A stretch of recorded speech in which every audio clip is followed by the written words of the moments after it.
Cupra is feeling pretty brave at the moment. It wants to conquer America.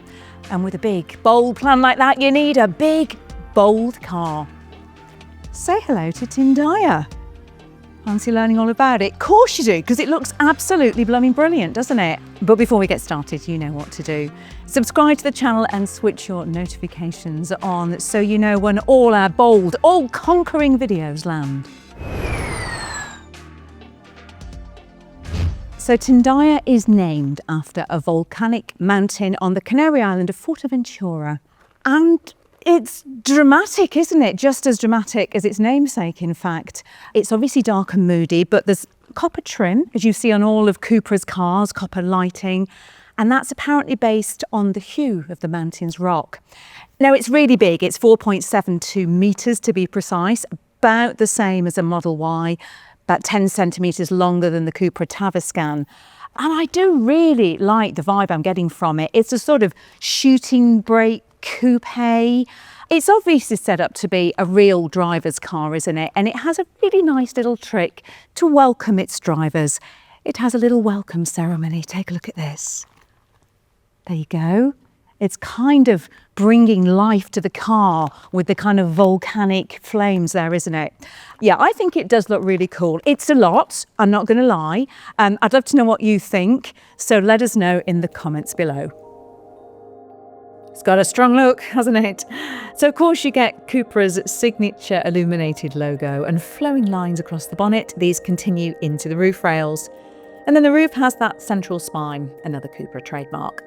Round at the back, you get a double rear spoiler that frames floating light clusters. Wheels, 23 inches, but they're basically the length of my legs. Fabulous. I really love, actually, these air vents that are just tucked behind the wheels. And I don't know if you can see, there's a lovely finish there. It kind of comes through from a silvery grey into a clear Perspex down there. It looks lovely. I think it's Perspex. It's probably not. It's probably much more expensive than Perspex. Another thing I love that I don't know if you can see is the gradient on the paint colour. So the front is cooler, which is more based on like the sea surrounding Fuerteventura, the Mediterranean. It's a bit more bluey. And then as you move further along the car, it gets kind of warmer and slightly goldier and copperier. And of course, that's all to tie in with the volcanic mountain. The attention to detail is lovely, and I really like the little Tindaya there in the rear lights, which just looks great, doesn't it? Now, you may think that this material looks a bit like carbon fibre, but you would be wrong because it's not carbon fibre, it's made from hemp. It is. It's made from a recycled compound that uses things like hemp and flax. And actually, you wouldn't think it, but that material is strong enough to go into a production car. So don't be surprised if these kind of materials pop up in Cupras down the line. The rear end just looks great, doesn't it? I think just generally the lighting and the details on this are going to make it look fabulous on the road at night, aren't they? Should we take a look? Come on, let's turn the lights off. Lights out, please. Oh, that looks nice. It's very dark in here though, isn't it? Hello, can we have the lights back on? Now the Cupra Tindaya wouldn't be a show car without a fabulous set of doors, would it? Cue the doors! Oh, it's quite... Yes. Oh, yeah, it's a bit close, But I said they were fabulous, didn't I? Great. Am I allowed to go in? Inside? Yeah? Getting a yes. Do they know how clumsy I am? I do know I'm not allowed to touch the seat, though. Do. Oh. Feel like I'm in Blade Runner. It's nice in here. There you are. Could we close the doors, please? I love the doors. I also love it in here. No surprises. It's every bit as dramatic as it is outside, probably more so. It's giving me real skeletal vibes in here, like those kind of exoskeletal skeletons, that thing, you know what I mean?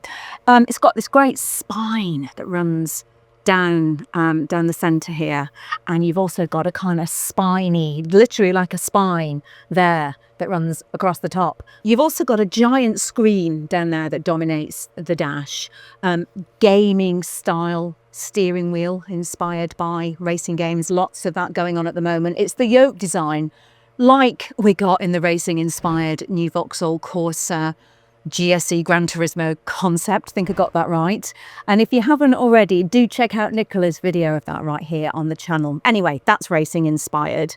It gives you 3 different driving modes, including one that's been designed by Cupra fans, which they call slightly awkwardly, in my opinion, the Tribe. Anyway, the Tribe came up with one. It's actually a really clever idea and is really going to get people to engage with the car. So you've got lots of copper trim in the form of lighting, like the outside, alongside what they call Figital controls. Figital.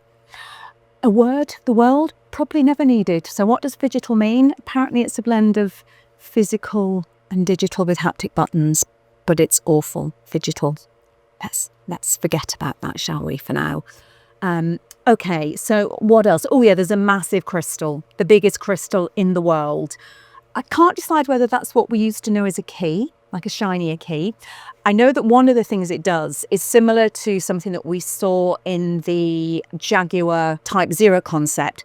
It will set different moods in the car, different lighting moods. One of them relaxing, one of them rider for when you really want to get engaged and drive, and the other one called Meta for when you want to operate apps, all that kind of stuff. Of course, you've got racing-inspired seats, the bucket seats, 2+2. You've got the doors.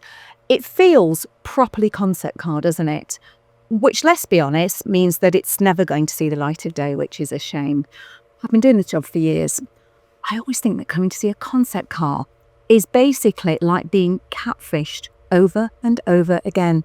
Brands lure us in with something that looks like this. Fabulous and sexy, and then we meet the production version and it is nothing like the thing we swiped right on. Such a shame. Still, I live in hope. One day reality may meet up to my expectations. Of course, not everyone watching is shopping for ideas for a brand new EV though, and that's why we've built our own EV marketplace at electrifying.com. It's packed with great deals and details like battery warranties, so you can buy with confidence. Just scan the QR code on the screen to browse while you keep watching. Now, because the Tindaya is designed to spearhead Cupra's entry into the US market, it can't be purely electric. America's not really ready for full battery electric everywhere yet. I don't know if you've seen the headlines recently. Anyway, while there will be a battery-only version, this first edition is a range extended electric vehicle, or REEV. So it's built on VW's forthcoming scalable systems platform, which is going to house all the next generation of its electric cars across the group. But it also uses a 1.5 litre TSI petrol engine, purely actually as a generator. It's just to operate the motors. It's never connected to the wheels at all. It's very clever. It offers 188 miles of electric range, and then the petrol engine kicks in to offer another 430-ish miles of range, giving you a combined range of about 620. Very clever, eh? And while you're there, can you see what I mean about the colour now? Cool. Warmer. Cool. Warmer. It's nice, isn't it? As for the pure battery version, well, we don't know much yet. But what we do know is that this new platform will take single or dual motor setups and also pack in batteries of over 100 kilowatt hours. So it's fair to say we can expect a decent range, more than enough to keep American drivers happy. And because it runs on an 800-volt system, charging should be pretty quick too. Sometimes when we get the press info for new cars like this, there are some brilliant examples of word salad, basic corporate nonsense. There's one of my favourites in a long time written about this. Are you ready? Cupra reckons the Tindaya is, and I'm going to read this so I get it right, the show car that delivers the maximum expression for driver focus while offering a unique experience of enhancing the driver's emotions. It's awful, isn't it? But despite that description, I do suspect this is going to be absolutely brilliant to drive, or whatever is based on it will be brilliant to drive. So power comes from 2 motors giving 4-wheel drive and a total of 496 horsepower. The result, 0 to 62 in just 4.1 seconds. Not quite Tesla performance level, but it does make this the fastest Cupra ever. And fun fact for you for some context, it makes it as fast off the line as an Aston Martin Vanquish, which is a bit nuts, isn't it? Electric cars and that instant torque, I absolutely love it. Anyway, with that much power and four-wheel drive, it's going to feel sporty, isn't it? Every bit as sporty as it looks. And I guess that lovely kind of sporting, brakey, low style means you'll get pretty good handling. So basically, can somebody bring me the keys now and can I go on the track and just have a go with it, please? Please, anyone? Okay, maybe not today.